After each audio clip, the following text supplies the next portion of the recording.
Hi friends, today సంజీవనికి స్వాగతం. నా పేరు డాక్టర్ కృష్ణ చైతన్య. రక్తహీనత రాకుండా ఉండాలంటే, రక్తం బాగా అభివృద్ధి చెందాలి అంటే ఏం చేయాలి? ఫస్ట్ థింగ్, ఎవరైతే ప్రతిరోజు బూడిద గుమ్మడికాయ జ్యూస్ని ఖాళీ కడుపుతో ప్రతిరోజు ఉదయాన్నే ఒక గ్లాస్ తాగుతూ ఉంటారో ఆటోమేటిక్గా రక్తహీనత అనేది తగ్గుతుంది. రక్తం అనేది అభివృద్ధి చెందడం వల్ల గుండెకి బలాన్ని చేకూరుస్తుంది. సెకండ్ థింగ్ వచ్చేసరికి, ఎవరైతే దానిమ్మ గింజల యొక్క జ్యూస్ని తాగుతూ ఉంటారో ప్రతిరోజు తీసుకున్న రక్తహీనత అనేది బాగా తగ్గుతుంది.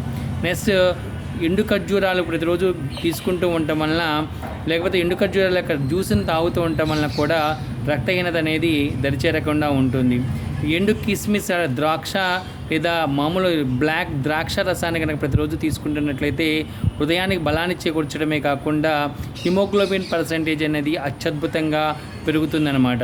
నెక్స్ట్, బృంగరాజ, దీనిలో అత్యధికమైన ఐరన్ ఎక్కువ ఉంటుంది కాబట్టి ఈ ఆకుని కనుక ప్రతిరోజు కనుక తీసుకుంటూ ఉన్నట్లయితే హెయిర్ ఫాల్ అనేది అవ్వదు, రక్తహీనత అనేది బాగా తగ్గుతుందన్నమాట. నెక్స్ట్, అంతేకాకుండా మునగాకు ప్రతిరోజు తీసుకుంటాం వల్ల కూడా రక్తహీనత అనేది రాదు.